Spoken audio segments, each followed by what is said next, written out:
Hello everyone, today we talk about Charlemagne's succession and Louis the Pious' first steps as Roman emperor, given that, as we will see, he was already associated as such to his father 1 year before his death. We were talking about it in the recent video about Charlemagne's coronation significance, and I made 2 videos about that, telling the truth, but looking at also the imperial continuity as a tradition that, and especially the papal crowning, that by that point had not to be given for granted, would be Louis the Pious, who, as we'll see now, reaffirmed the same tradition, and also in Charlemagne's appointment of his last son, right? Quite literally, both as the youngest and the last alive of his at that point, was not a form of kind of overstepping the papal prerogatives, but just an important need, given that was no time to organize the Roman crowning, given that it was the sovereign was already quite ill. In fact, he would have died the following year, but Louis reinforced the tradition by being properly crowned by the Pope later on. And as we will see, Louis he was very similar to his father, probably both in temper and character, and he had a great sense of his imperial responsibility, and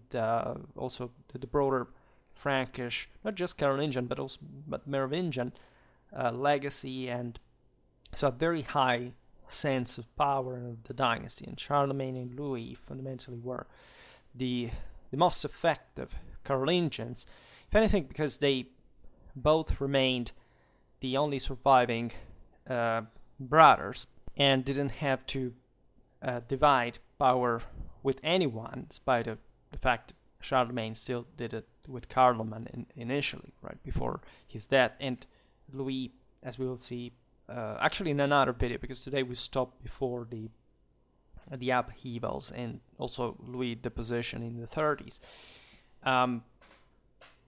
because of rebellions and so on. But they tried, as we will see, to keep a balance that had been very well kept together and properly established form created by Charlemagne, mainly, at least at that scale of imperial grandeur. And Louis, in a sense, had to play the same rules, but still being challenged by other issues, right? He was also a fighting king. He fought, he reconquered Barcelona, for example. He fought against the Basques in the Pyrenees, etc. He was actually an active ruler, and he had, as we'll see now, a special bond with especially Western Francia.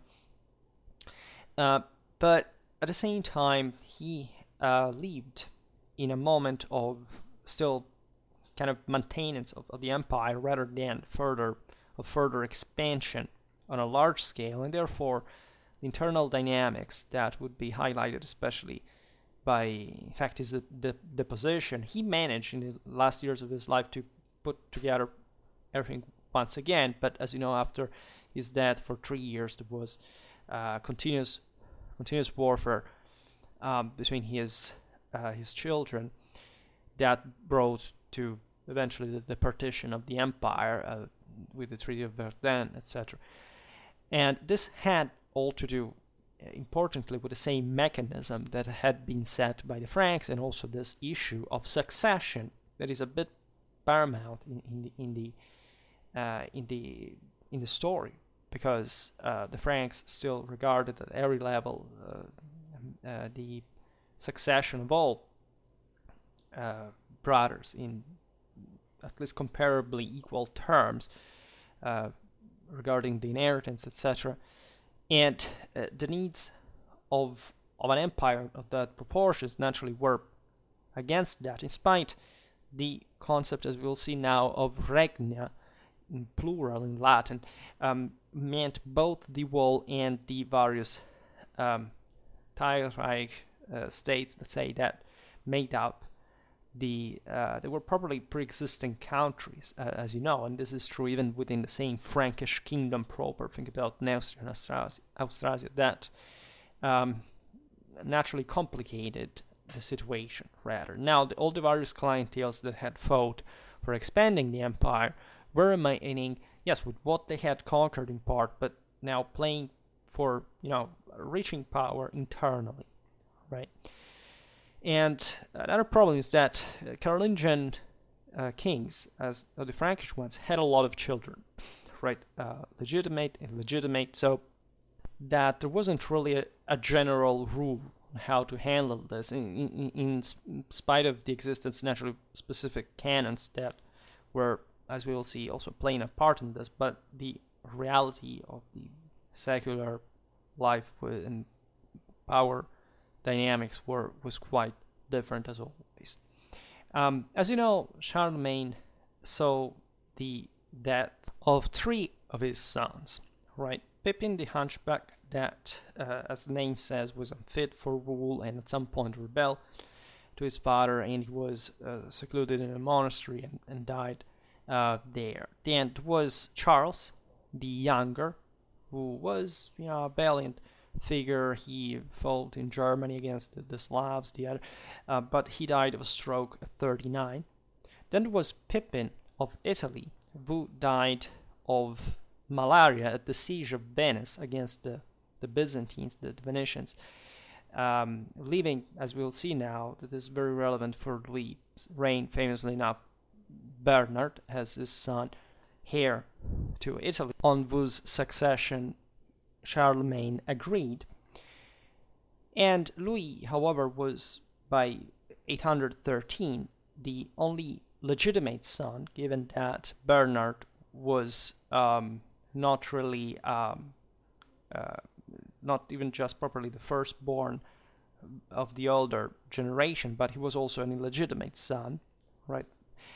And Louis at that time was king of Aquitaine. Since 781 he had been born there and lived in Aquitaine for first 3 years of his life. He had, however, a very important Aquitanian entourage that, as we will see, will play a very important role at his court, given also that Aquitaine was, as you know, a massive country in polity that the Carolingians, since the time of Charles Martel, had fundamentally hegemonized, but never fully or easily controlled the way they would have liked, not even at the peak of Carolingian power like this one. And it was not a Frankish land as such. And in 813, 1 year before his death, Charlemagne summoned Louis at Nassau, the council in Aachen, where he asked everyone from the greatest to the least if it pleased them that he should hand over his imperial dignity to his son Louis. And they all replied enthusiastically that it was God's choice. Right? So again, the conferment of the imperial dignity was equating to make him the next emperor ipso facto, and actually emperor at the same time. What is fascinating, naturally, is still this elective, at least namely, so procedure for succession to the throne. Charlemagne, Roman emperor, asking everyone from the greatest to the least, right? So properly with the idea of the people, in this case, all the Franks, or the broader Carolingian entourage, of the nobility, to elect, right, his son as emperor, and everybody agreed naturally at that point. And the following Sunday, in the chapel at Aachen Palace, that, as you know, was properly the symbol of Rome in the north of the Alps, being modeled, built as also properly a stone city. It was a big deal, great expanse and a masterpiece of architecture of the time. Charlemagne also gave Louis some fatherly precepts, and Tegen, in his Vita Ludovici, says, quote, "Love God, govern and defend God's churches from wicked men, be merciful to your sisters, and to your younger brothers, and to your nephews and nieces, and all your relatives. Appoint loyal and God-fearing servants who will not take bribes. Do not throw anyone out of his honor without good grounds for the decision." The line about being merciful to nephews, right, is painful considering the fate of Bernard, that in a sense was also pardoned, right, to be from and spared from death, right, which arrived anyway because he was blinded by his uncle, but still the procedure brought him to the afterlife, given that it was basically, having some, heat and iron stuck in your eyeballs, right? So that's something you can't imagine how it could really turn out. But this was also a common practice among the Merovingians, the Carolingians, because as you know, the offspring was quite dangerous in a dynastic sense, right? There had to be preferably just a main line, and the others, because the dynasty was sacred in line of principle, that could have brought to that blood being used for political upheaval. And these precepts are very practical, right? Charlemagne was a practical hero, and Louis was definitely willing to follow these precepts. He understood already court, foreign, domestic policy, so that the emperor told his son at that point in the ceremony to take the crown from the altar and to place it on his own head, right, by himself, quote, as a reminder of all that his father had commanded, right? So a great proof of trust and of unequivocal authority conferred to Louis by Charlemagne. So the symbolic value was quite poignant, and it was an official public recognition of his son imperial power. Charlemagne foresaw, if you look at his precepts, three potential areas of conflict, right? Churches would be assailed by wicked men. There would be dispute within the royal family, and the honores might be wrongly given or unfairly withdrawn, right? And Charlemagne had spent his entire life countering these issues, right? He had built his regime on the collaboration of churches well endowed from the forfeited resources of the Carolingians' rivals.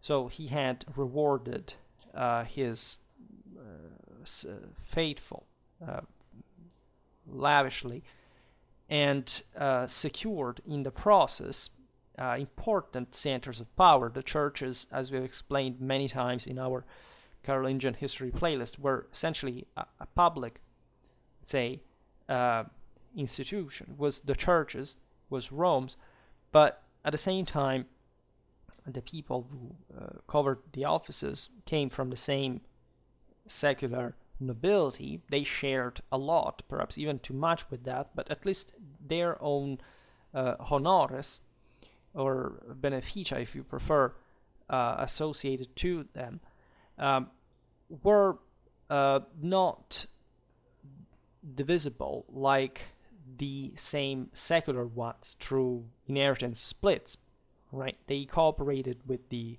lay public authorities that Carolingians had made an important effort to keep alive, and also these were covered essentially by privates, who, as you know, would tend to see them as familiar, inheritable possessions on the longer run, and that were already de facto the same, and that was the only way to rule the empire. But the idea of making somebody more powerful at the expense of somebody else in the context of political factionalism naturally meant to crush completely one side at the benefit of another, that naturally had to cooperate with the public authority. That was the only one that could confer such as a king, as an emperor, such privileges, if you want, such important rights. So the advice, the precept of governing and defending God's churches from wicked men had to do properly with the idea of giving churches and abbeys that were crucial, as we will see now, in many ways, to people who were willing to maintain such public order. It was the greatest concern for these rulers. Also, Charlemagne had given his sons sub-kingdoms to rule, what we were saying before. And this was a way, essentially, to maintain a balance between the male siblings' ambition, and still providing the main successor, let's say, with the bulk of power, like in the case of the same Louis, right? But some of these regni, as we will see now, were quite autonomous in many ways, and in fact they would immediately give rise to some concerns, especially Italy. It was the most important kingdom for the empire as it had been created, but also naturally the Frankish lands that were the ones from which the direct control most of the military clienteles derived. Also, Charlemagne had put the threads of patronage at court in the capable hands of his unmarried daughters. Charlemagne had a predilection for his daughters, and he didn't want them to get married. He wanted them to remain at court under his eye and direction, and he was not actually jealous because Charlemagne's daughters had plenty of lovers. It was not the issue, but it was an importantly he loved his daughters himself, but it was a very political purpose to this, because the daughters, first of all, could dowries aside, still the system was not maybe that problematic in that regard yet, but say in terms of bloodline, right, could give their children, their husbands, this additional right in female line to some kind of imperial, if not inheritance, because that was not usual, but still the idea of being part of that milieu, right? And as we will see, also Charlemagne's concubines and illegitimate sons would essentially rise to very important positions, not properly to empire. Think about Charles the Bald, that was the last survivors of that generation. And the daughters themselves wouldn't have the same ambitions and power of their brothers, right? So keeping them at court as these kind of institutional figures provided with influence, power, etc., was still a way of using them as political pawns without having to subdivide further the inheritance that still was given to them, as we will see in Charlemagne's testament, but not together with that faculty of command that was connected with the imperial and various royal government.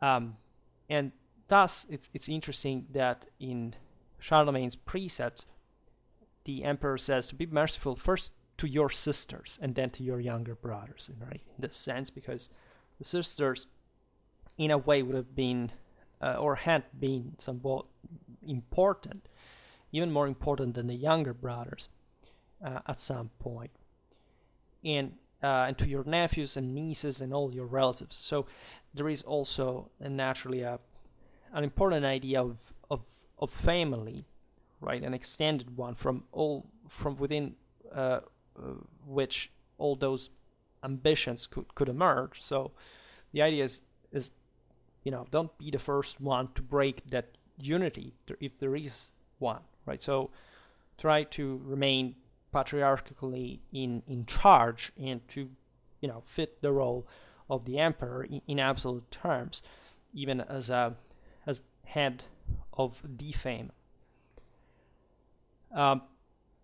Also, Charlemagne had granted during his reign honores to a cadre of loyal servants, as we were saying before, of whom the next best things to a list are the witness of his will in 811. It's a pretty interesting one. It's essentially a series of bishops, archbishops, abbots, and secular counts.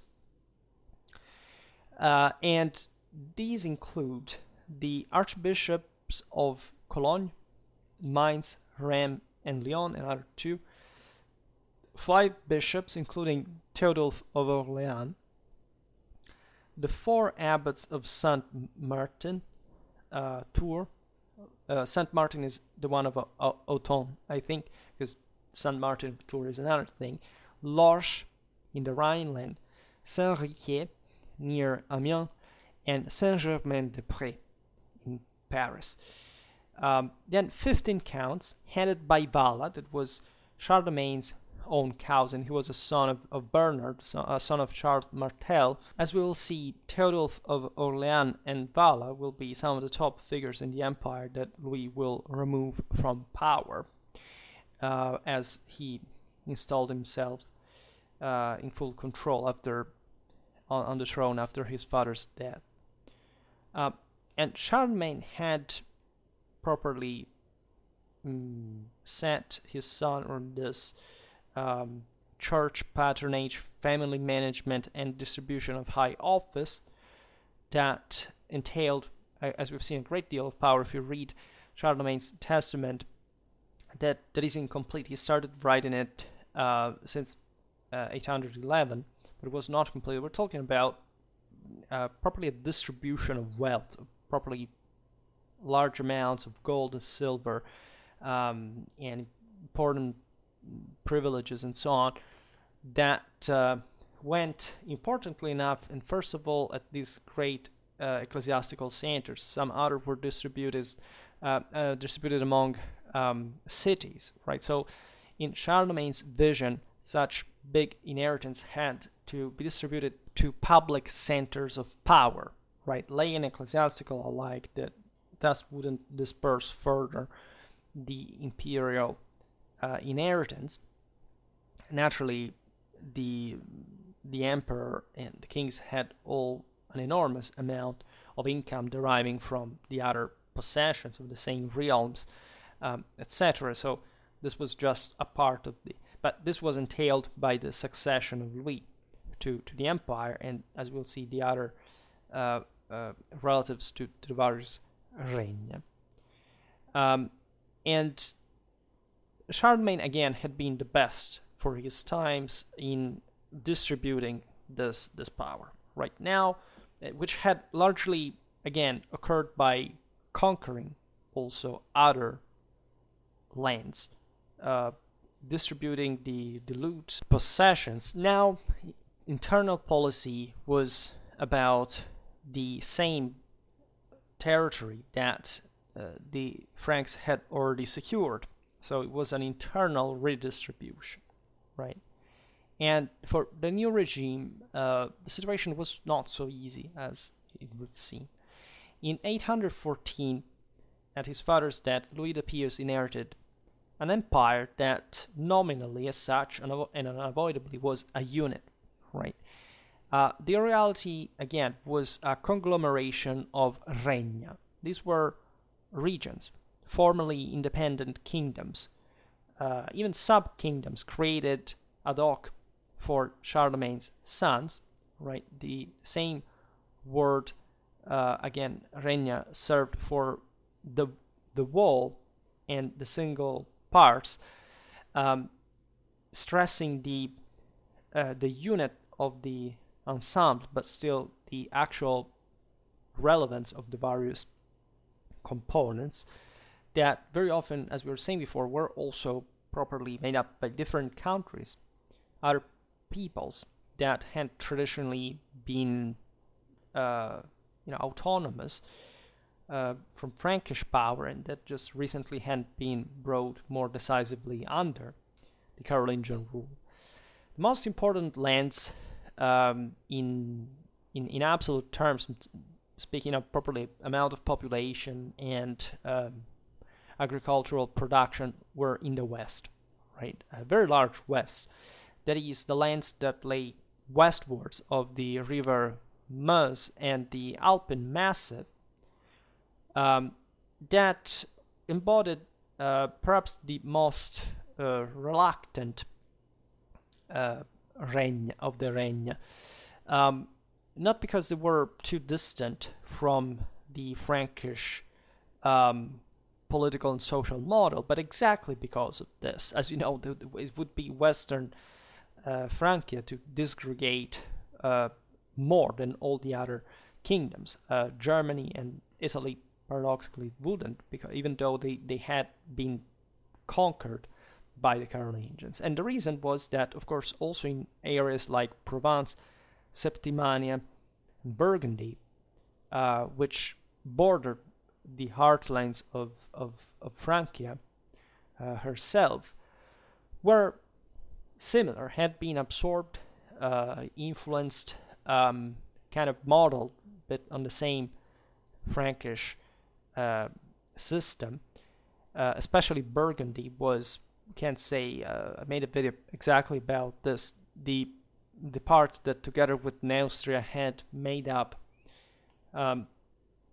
even more than Austrasia by a certain degree, especially for the political social similarity, the actual bulk of Frankish power. A very rich, powerful land. It was just close north of the Central Massif, so kind of included in the same watershed, bigger watershed of the think about the Loire herself, and the western part of Francia, as Neustria, that is the area between the Loire and the Silva Carbonaria, in the east, was essentially the most powerful of all the Frankish possessions, the ones where the Merovingians and the Carolingians had consolidated by far their own base of power.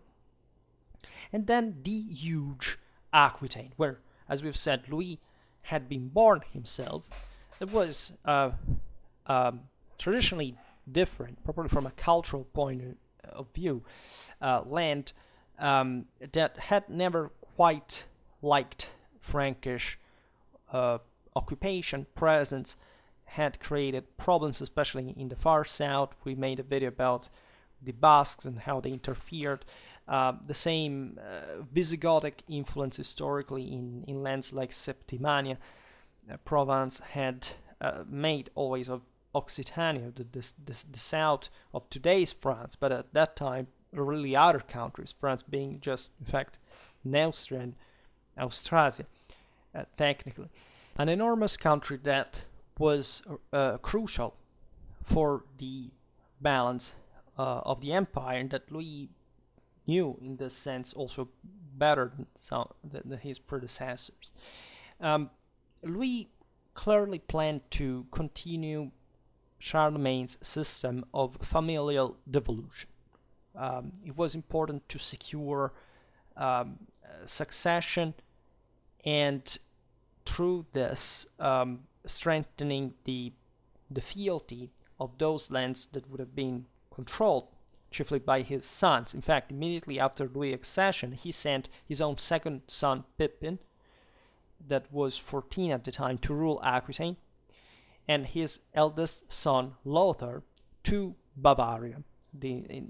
As the south of Germany was by far the most important was more developed, closer to Italy and the eastern frontier, right? So politically and strategically had a crucial role. And as you know, Lothar would have become actually emperor, right, of the same Italy later on, the most powerful of his brothers. But Italy at that point was not Louis to bestow. As we were saying before, Italy had been ruled since 781 by Charlemagne's son Pippin, who died in 810 at the siege of Venice.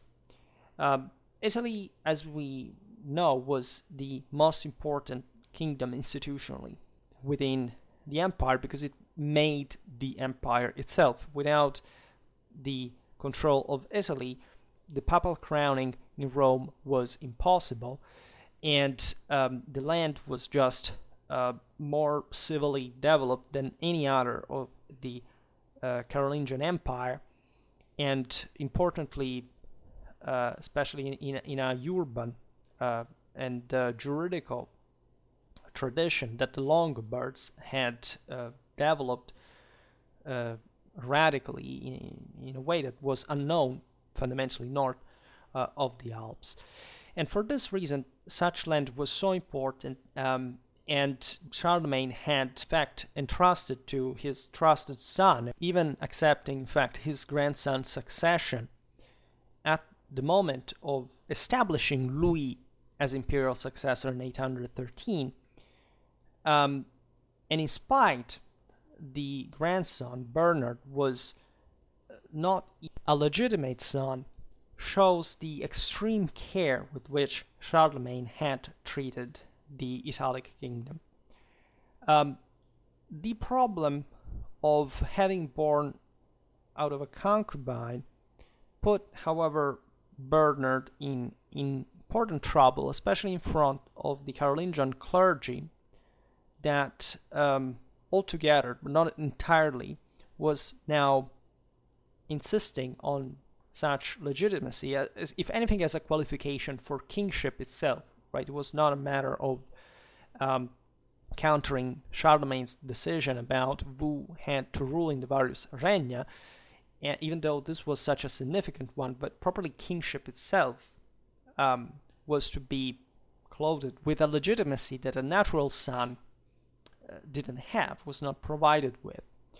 And this Italian situation was a recipe for trouble, objectively, and it's also interesting to consider how Charlemagne saw the thing in a broader scale of thing, because Louis was still emperor, so the idea that such eventually also for a later crowning, etc., the Longobard kingdom would have had to probably to play a role in the system, surely something that the sovereign had already foreseen.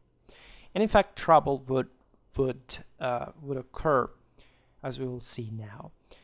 Louis, as we were saying before, took very seriously his role, right? He established his patriarchal position as head of the Carolingian family, and in the Frankish heartlands proper as a ruler. Aachen would remain symbolically and de facto the so-called sedes regni, so the kingdom's see, and properly the empire's see, as regnum is here interchangeable for empire and kingship. And the palace would in fact serve Louis, usually in winter, to hold assemblies, general assemblies of the empire, and this was an important symbol for a Carolingian ruler, because, as we were saying before, it was the northern Rome in their own view. But there were also more practical reasons, because objectively Aachen was not really, was one of the many centers that the Carolingians controlled in this broader area of Neustria and Austrasia. But as we were saying before, the empire's balance was importantly shifted west. So Louis wanted to save, let's say, the the symbol, but also had to more practically intervene by choosing other important residences where to place the focus of his later politics of the reign. For example, in 816 and again in the 20s of the 9th century, Compiègne, near Paris, northeast of Paris, appeared on Louis' itinerary as both residence and assembly site.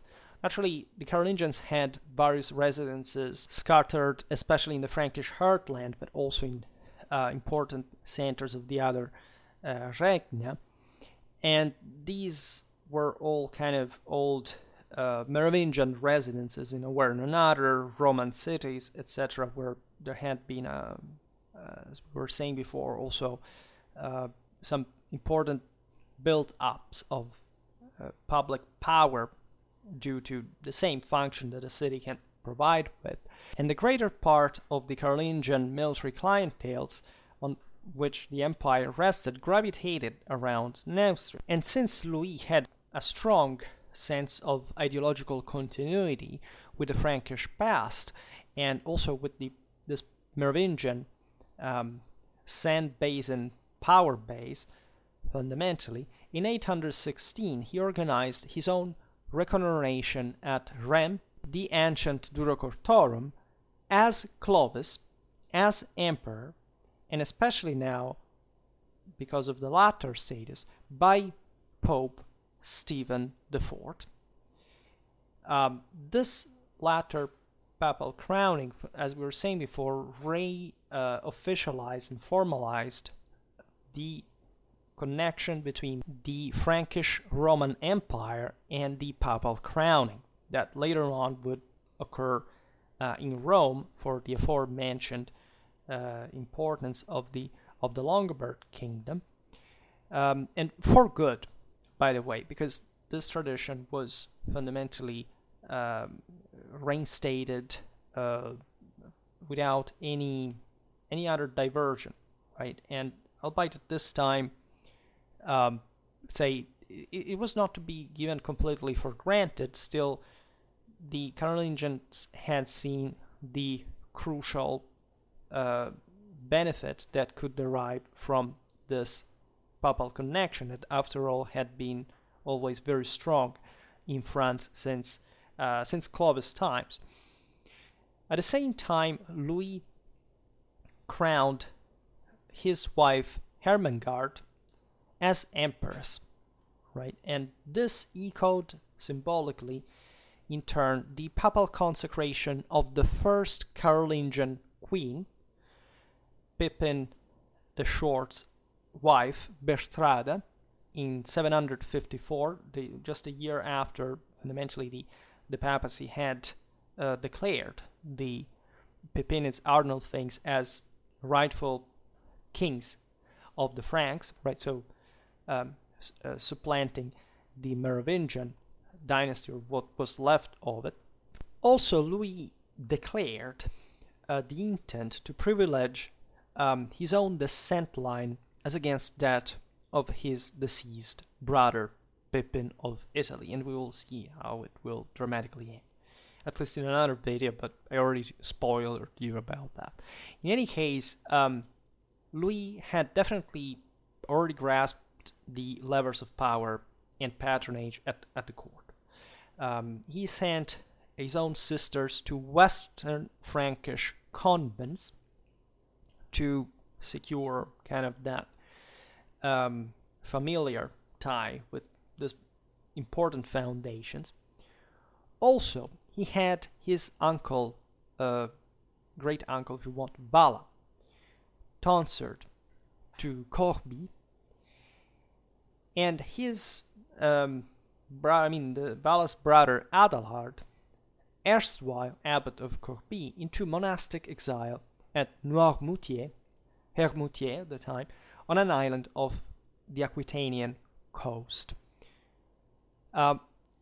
This was an important move because Vala had been an important figure that would actually come back in power at some point, would it had been Charlemagne's counselor, and he would be after some time also Louis I, right? So the problem was actually that his brother Adelhard had been Pippin and Bernard of Italy's counselor, right, and had evident sympathies towards them, and he simply could not stay, right? So that he was confined as this brutal monastic practice in monastic exile, while Bala was watched, right, and as he could be useful, but his loyalty had to be tested. And it's very meaningful that nearly all Charlemagne's old guard was removed from positions of influence by Louis, right, who replaced it with men of his own entourage, a good number of which from Aquitaine. One of the rare exceptions being Heinert, Charlemagne's biographer, who was, influential, but he was not much of a political man, right, to cause particular problems. He had just been very loyal to Charlemagne, also very very thankful to him, and so Louis probably didn't see even any point in removing him from the court, to which also it conferred important prestige. But evidently there was something about his Charlemagne's entourage that Louis had already identified as not fitting his own policy, and there was already, as we've seen with the removal of Adelhard, some hint that the Italian issue was a pretty meaningful one. When the archiepiscopal see of Rheims fell vacant, Louis appointed Ebbo, who was a former royal serf of German origin, whose mother had been Louis' wet nurse. Ebbo would become an important figure in the church, as he became one of the first apostles of the Danes. He went to Rome, where the Pope entrusted him this mission that wouldn't be very successful. Among the Danes, it would be rather Ansgar who scored the first success. In any case, it would be a century-long story before evangelization being fully achieved. In any case, the figure of Ebbo is relevant because since his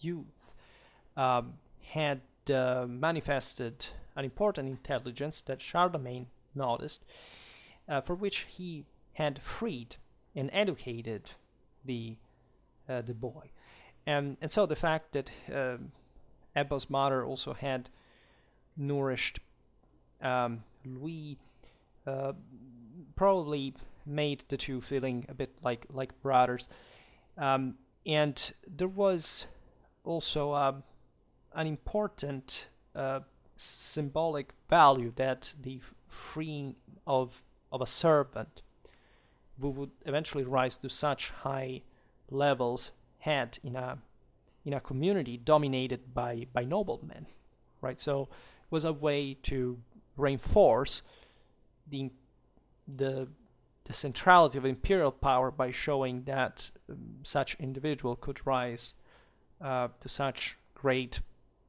honors by being just a humble servant by birth.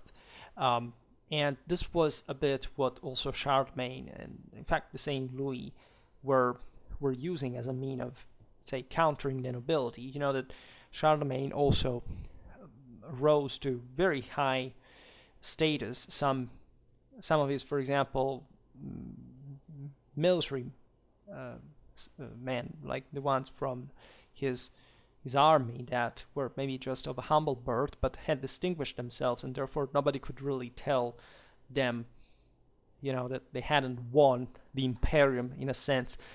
This practice was aimed naturally at counterbalancing the various nobiliary influences and kind of dividing nobility more so that the emperor could play a bit more with them and not making one becoming too powerful, the other too weak. They had more cards to play in the process. There were some events, for example, Louis was nearly killed by a collapsing beam as he was processing through a wooden arcade at Aachen on Maundy Thursday 817, which he interpreted as an intimation of mortality and divine intervention, so that 3 months later, at the habitual summer assembly, as it was normal for the Carolingian to summon in the good season, where all the clienteles were mobilized also for military campaigns, etc., he announced new arrangements for the succession, his own succession, which we have no reason to doubt that was an initiative that Louis took just by himself, right, without any factional pressure, right, which was also present, of course, at some point, so that this could be seen as a form of maybe a political instability approaching, or not really. It may have been an actual spiritual concern of Louis himself, perhaps because of that near-death experience. And in this, Louis was conservative, because the idea of passing the whole of the Frankish heartlands undivided to his eldest son was just mirroring the divisio, which Charlemagne had drawn up in 806, which was just a provisional issue, but it was essentially what, in Charlemagne's view, was still viable at the time. And like this early document, Louis' plan was a project to be fully implemented by the heirs rather than him, because they were essentially the provisions to enact at his own death for his successor.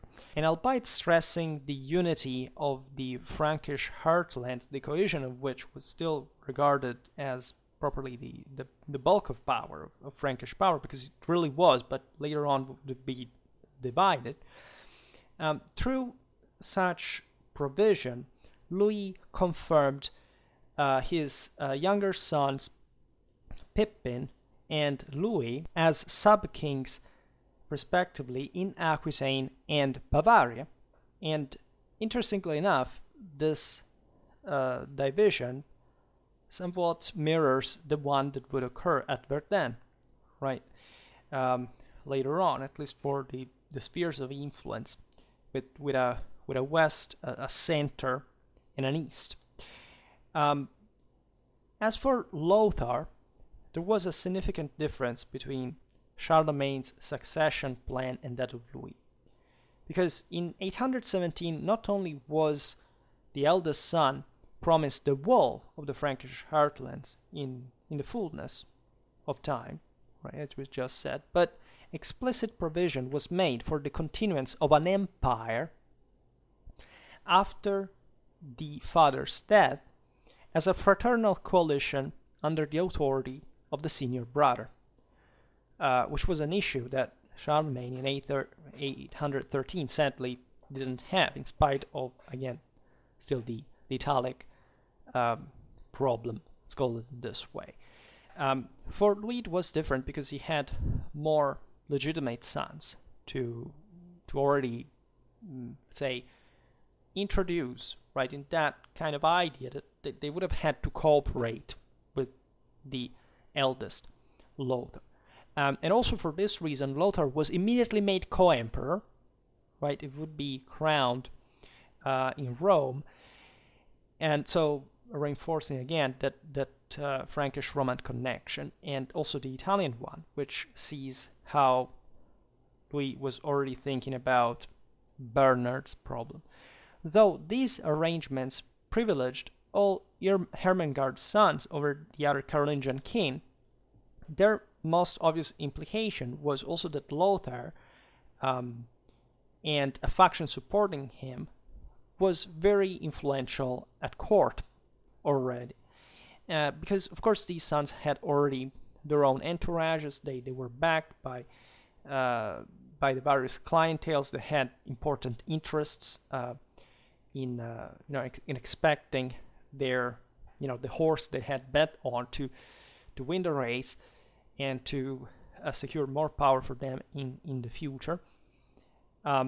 So this worked also paradoxically. The same competition worked as a glue, right, for these clienteles and for this quite large areas of the empire that would have been difficult to rule in the first place in a few centuries as a unitary thing, to remain formally but also de facto, right, functional, governmentally speaking. And so the imperial title of Lothar, as we've seen, given in 816, entailed the Italic rule.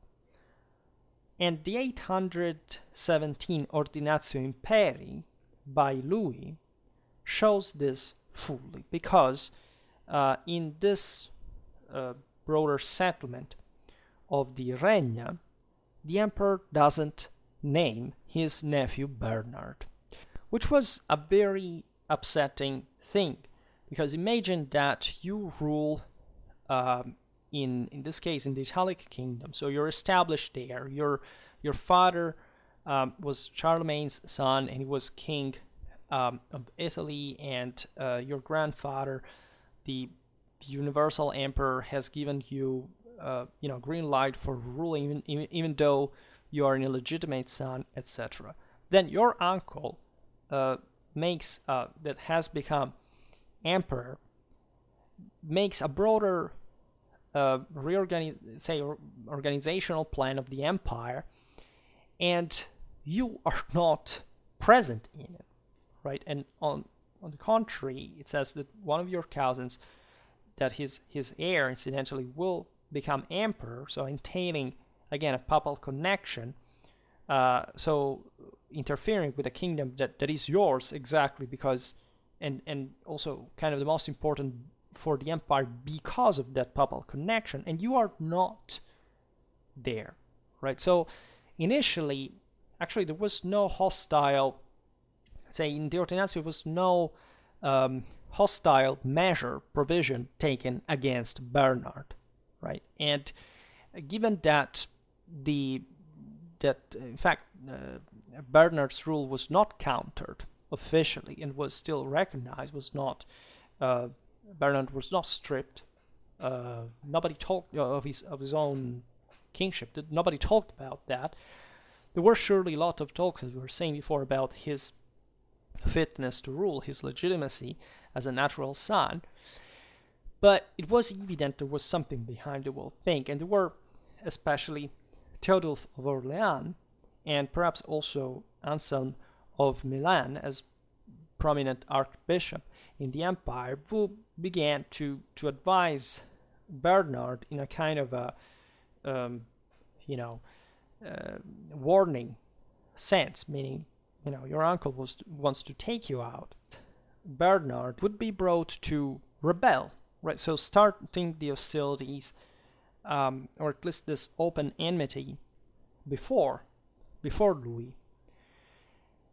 And as we were saying before, consider that these various aristocrats were very interested in the next rulers, those who would have become kings, or at least that could have enough power to rule de facto, like in this case, in spite of broader institutional plans, giving that their interests, their honores, which in Charlemagne's precepts to his son were saying, watch out about these guys because they have some honores just by themselves, right? Some of these people are churchmen, right? So there is a broader set of relations internationally that you are touching if you don't behave correctly regarding this.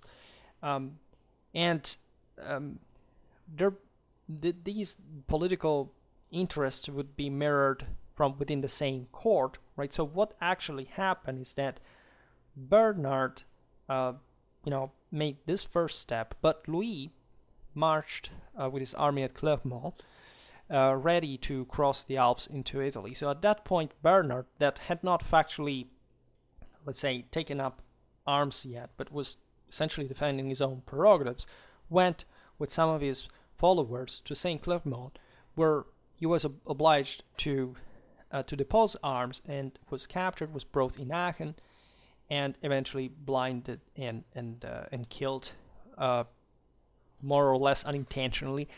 Let's say this event that would have major implications also for probably Louis the Pious, given that he made atonement famously enough at Attigny in front of the Pope for having killed his own nephew. That again was another thing that his father told him, right? Be merciful towards your nephews, your nieces. And what the only way he was merciful in that regard was blinding him instead of sentencing him to death. Except Bernard died anyway because of the shock.